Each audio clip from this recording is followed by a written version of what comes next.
নমস্কার, আমি কুলুমুড়া কালী মন্দিরের সেবায়িত শ্রী বাপি চক্রবর্তী। আমার প্রত্যেকের কাছে একটা প্রশ্ন আছে, যে প্রশ্ন হলো যে মঙ্গল যেহেতু অগ্নিতত্ত্বের গ্রহ, সেহেতু কোনো জাতক জাতিকার ছকেতে যদি মঙ্গল তুঙ্গস্থ হয়, তাহলে সেই জাতক জাতিকার জীবনে কীরকম চরিত্রের হয় বা কীরকম স্বভাবের ব্যক্তি হয়, আজকে আমরা সেই বিষয়ে সংক্ষিপ্ত একটু আলোচনা করব। নমস্কার। নিজের পরিচয় বা নাম খুব একটা ব্যবহার করতে আমি রাজি নই, তো বাপিদা খুব স্নেহ করে আমাকে, সেই জন্য বলেছে।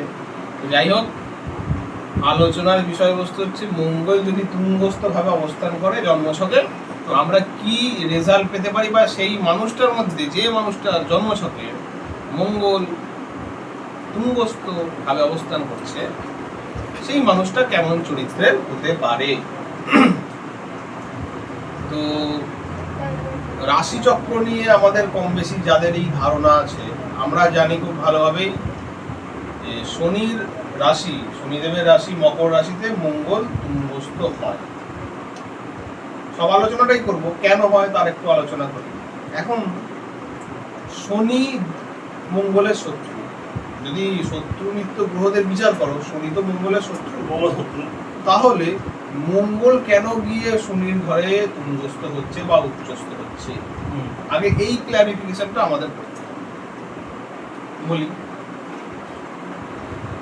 মঙ্গল সবসময় highly energetic planet, action oriented, কিন্তু এই হঠাৎ সিদ্ধান্ত নেওয়া, হঠকারিতা, এটা কিন্তু মঙ্গলের মধ্যে ইন জেনারেল ভাবেই আছে। সেক্ষেত্রে শনি কেমন, একটু আস্তে আস্তে চলে। আমরা সবাই জানি শনি একটা রাশিতে 2.5 বছর কিন্তু থাকে। সেক্ষেত্রে মঙ্গল 45 দিন মতো একটা রাশিতে অবস্থান করে, কিন্তু বক্রি হলে সেটা অনেকটা 120 দিন মতো হয়। যাই হোক, তো এখন একটা গ্রহ যে কিনা সবসময় হাইলি এনার্জেটিক, ইনস্ট্যান্ট অ্যাকশন নিতে পছন্দ করে, হঠকারিতা আছে যার মধ্যে, সে কেন যে স্লো মুভিং প্ল্যানেট শনিদেব তার ঘরে উচ্চস্থ হচ্ছে?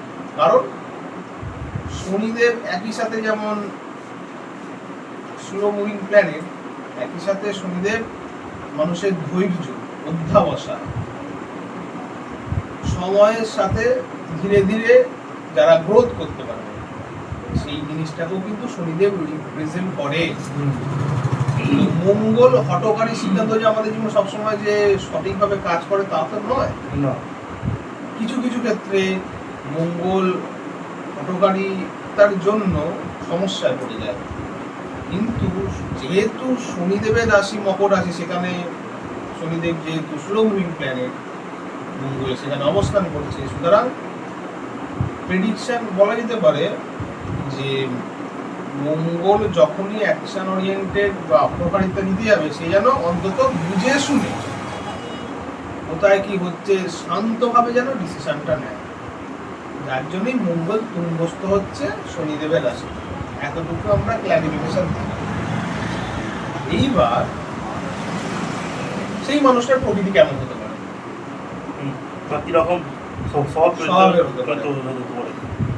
তোমার কথা রেস ধরেই বলি, স্বাভাবিকভাবেই মঙ্গল হাইলি এনার্জেটিক প্ল্যানেট, অগ্নিতত্ত্বের গ্রহ, তার মধ্যে একটা মানে আগুনের যে ভাব থাকবে, চারিদিকে নেতৃত্ব করার ক্ষমতা থাকবে, সে যখন কথা বলবে একজন নেতার মতো, সেনাপতি সবার ফার্স্ট থাকে, তার চরিত্র তেমনই হবে। মঙ্গল যখনই তুঙ্গস্থ অবস্থান করবে, সেই মানুষটা, যদি প্রফেশনের দিক দিয়ে বলতে চাই, ডাক্তার, লয়ার, খেলোয়াড়, খেলার মধ্যে আবার ভাগ আছে, মঙ্গল রিলেটেড খেলা আছে, কোনগুলো ফুটবল আছে, ক্রিকেট আছে, এগুলো মঙ্গল রিলেটেড খেলা। দাবা, ক্যারাম, এগুলো কিন্তু বুধ রিলেটেড, কারণ এখানে কিন্তু বেশি গায়ের জোর অ্যাপ্লাই করতে হচ্ছে, বুদ্ধি অ্যাপ্লাই হয়। তো খেলার মধ্যে ভাগ আছে। যাই হোক, তো যাদের মঙ্গল তুঙ্গস্থ বা মঙ্গল ভালোভাবে অবস্থান করছে, ভালো ভাব মানে ভালো ঘরে অবস্থান করছে, মঙ্গলের সচরাচর আমরা যদি বলি মঙ্গল হচ্ছে তৃতীয় ভাবের কারক। কারণ তৃতীয় ভাব থেকে আমাদের পরাক্রম বিচার করা হয়, সাহস বিচার করা হয়। বিচার করা হয়। তো স্বাভাবিকভাবেই তৃতীয় ভাবের কারক হয়ে থাকেন কিন্তু মঙ্গল দেব। দশম ভাব, কেন দশম ভাবের কারক? আমি যেখানে কর্ম করব সেখানে তো আমি ঝিমিয়ে বসে থাকলে হবে না, আমাকে সেখানে অ্যাকশন, সেইখানে আমার অ্যাকশন চাই, সেখানে আমার কর্মের দাপট চাই। দশম ভাবে মঙ্গল এবং রবি দুটোই কিন্তু কারক দশম ভাবে। দশম ভাবে রবিতে এমনি তুঙ্গস্থ হয়, সুতরাং কাজ করতে গেলে তার মধ্যে নেতৃত্ব দেওয়ার ক্ষমতা যাতে থাকে, সেই জন্য দশম ভাব যেখানে অ্যাকশন প্রয়োজন সেখানে কিন্তু মঙ্গলকে আমরা পাচ্ছি। এইবার শুধুমাত্র তুঙ্গস্থ হলেই যে মঙ্গল ভালো রেজাল্ট দেবে এমনটা কিন্তু নয়। কথাটা শুনতে খুব অবাক মনে হলেও এটাই কিন্তু সত্যি।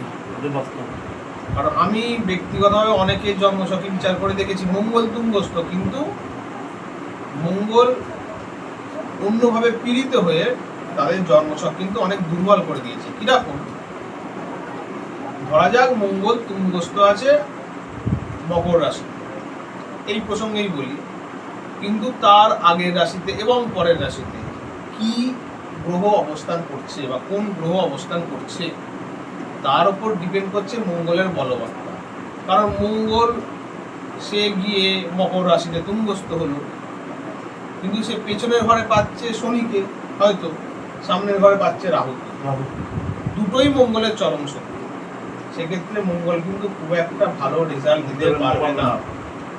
এদের মধ্যে দেখা যায় রাগ বা জেদ একটু অন্যরকম ভাবে প্রকাশ পায়। যদি তারা সঠিক ডিসিশন নিতেও যায়, পরিস্থিতি এমন তৈরি হয়ে যায় তাদের ডিসিশনটাকে চাপা দিয়ে দেওয়ার মতো ক্ষমতা অন্য লোকে রাখে। কেন? মঙ্গল তুঙ্গস্থ হয়ে পেছনে পাচ্ছে শনিকে, সামনে পাচ্ছে রাহুকে, সুতরাং খুব একটা এফেক্টিভলি কিন্তু কাজ করতে পারবে না। এক্ষেত্রে মঙ্গলের রেমেডি করা প্রয়োজন। রেমেডি ক্লাস নিয়ে আমি আজকে আর কিছু বলছি না, রেমেডি দিয়ে অন্য একদিন আলোচনা করা যাবে।